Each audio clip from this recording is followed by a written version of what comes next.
All right, what's up, everybody? Coach Chris, how are you? Doing well. Finally, we see you again.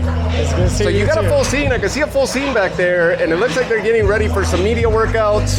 This is for Jose Ramirez's big fight Saturday at Casino del Sol.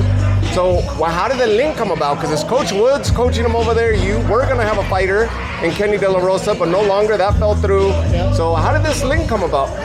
Well, it was, Oscar Valdez's sister, Brianna Valdez, has been asking me just to help her out with a couple things. Like, they wanted to use our ring. I agreed to let them use the ring for the show.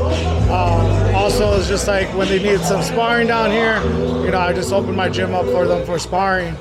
And then I guess a couple of gyms it kind of fell through, like for taking photos. So I opened my gym up for them to come take It's a the cool photo complex. shoot. The fact that this is growing, right? Yes. And it's a lot more spacious. You're allowed to do a lot more than your original location here. Yeah. It almost seems that way to me. Yeah, no, it gives me a little bit more room just because of the door in the back. We were allowed to open it and just open up the gym, a little more spacious in here. Has your following grown since you've been here, as far as the amount of boxers now that you have, especially the younger, the youth athletes from the other location? It looks like it was a little bit more MMA based over there, but now you're more heavily focused on boxing, right? Yeah, our amateur team has grown a lot. We're about almost 7 to 12 athletes that are competing right now. We have about 20 total athletes in general. So it's fun. It's growing more than I expected. And you've been active in a lot of the youth tournaments. Did you guys participate in the Michael Carbajal Invitational? That was the inaugural, right? Yes, I took a kid out there. His name is Adam Lopez. He's 9 years old. He's a Gene Lewis champion. He was a Silver Glove state champion. And then he just won the first show for the Michael Carbajal. So, he's been performing very well. At those ages, they don't go by weight, they go by age divisions, right? Yes, they go by weight and division. Oh, okay. And age. So he was at Pee Wee 910. And what is Pee Wee? Give me an idea on weight. 75 pounds. And he won the inaugural for Michael Carbajal, huh? Yes. It looks like it was a complete success because there was Robert Garcia showed up and a bunch of other coaches that showed up. What's up, man? Right there. Over We there, got the great Oscar over there showing up. What's up, Oscar? Good to see you. Yeah. Michael Carvajal's inaugural tournament has Robert Garcia. Who else was there? Because Fuentes Boxing Academy was out there from Phoenix. Coach Woods was out there with Reyes Boxing Academy locally, right? Yeah. There was a lot of showing. The Diaz brothers from Palm Desert, right? we actually, Adam Lopez actually fought a kid from the Garcia Boxing Club.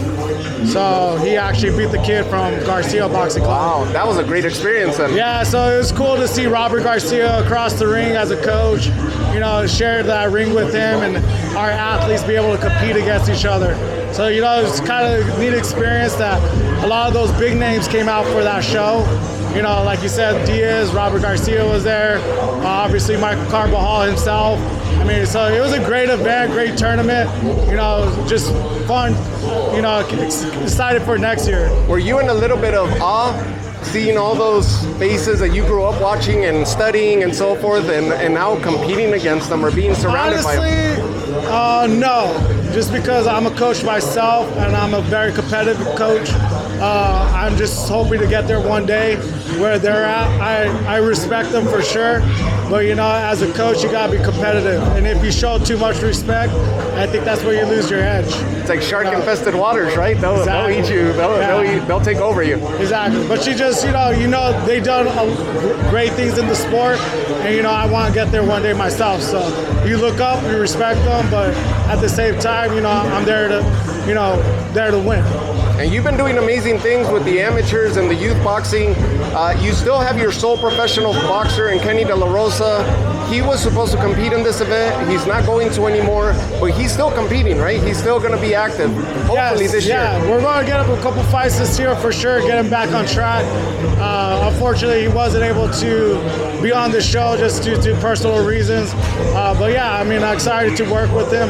I got a lot of good kids too getting ready for next week for the Junior Olympics. Okay. So I'm taking Irving Guerrero. He's 12 years old.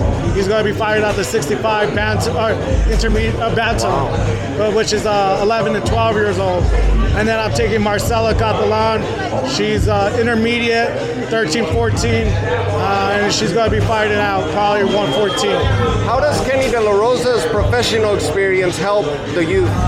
Honestly, it's just because the work ethic shows you how you could put that in your amateur program too. So the more you instill a little bit of the two-a-days with the athletes that are going to the bigger tournaments, it helps with overall general like conditioning and strength. So as far as when I first started coming around speaking to you, I got to meet Kenny. Where is he at from when I first met you guys? Have you seen the progression? Have you seen the growth in him? Or is it still a work in progress? Give me the pros, the cons, and what you guys have been experiencing together, coach and pupil. Yeah, well, Kenny's been growing a lot in his technique. I'm actually very satisfied in getting him a little more mobility, a little bit more fluid with his punches. And in the mentality too. So there's a lot of things we were working on that I see that he needed to grow in. And overall, as growth, I think he's been doing very well. Even with the longer layoff than what we want. But with everything that's there, I mean, he's dedicated to the sport. He works hard. He's an athlete. I can be hard on him, and he takes the construction criticism very well. So his career's moving. It's fair to say it's moving in the right direction. Yes, I see a lot of growth where, his next few fights, I think he's going to show more than what people expect from him. And I'm actually very excited to see him back in the ring. Coach Chris, you're doing amazing things out here. Those that don't know, put your address out there and how they could reach this gym in case they're local and they want to come train, or for teams that are traveling that want to look for a gym, they could stop by and train here. Yes, my gym is Boxing Fit University, Tucson, Arizona. Address is 1665 East 18th Street. We're Suite 115. Like I said, just come see us if you want to be sparring or anything. Even just to work out, just come by. My doors are always open to everyone. It's an amazing complex that you put together here, and the growth. And now we see right behind you how active it is. Yes. And I mean, this is awesome, right? We just saw Oscar Valdez show up, and so you're attracting a lot of good attention here. And obviously, your gym's doing the right thing. Well, that's what I want to do. I want to bring boxing really back to Tucson. I want to make events for the kids here in Tucson, and hopefully we start making bigger names. With even the pro show this weekend, it's exciting to see Ramirez back in the ring, main event, other Tucson kid, and, a lot of local talent too on the Saul Soto is making his debut. He's going to be doing well. Rosalind, she's a great fighter too. She's been a pro MMA fighter, so there's a lot of good Tucson local talent on the show as well. So it's good to shine a light on the up and coming talent from Tucson, right? Yes, sir. Perfect. Coach Chris, always a pleasure speaking with you. Thank you once again, and we'll keep following you. Let me know when Kenny's going to be back in the ring so I can stop by again. Will do. Thank you.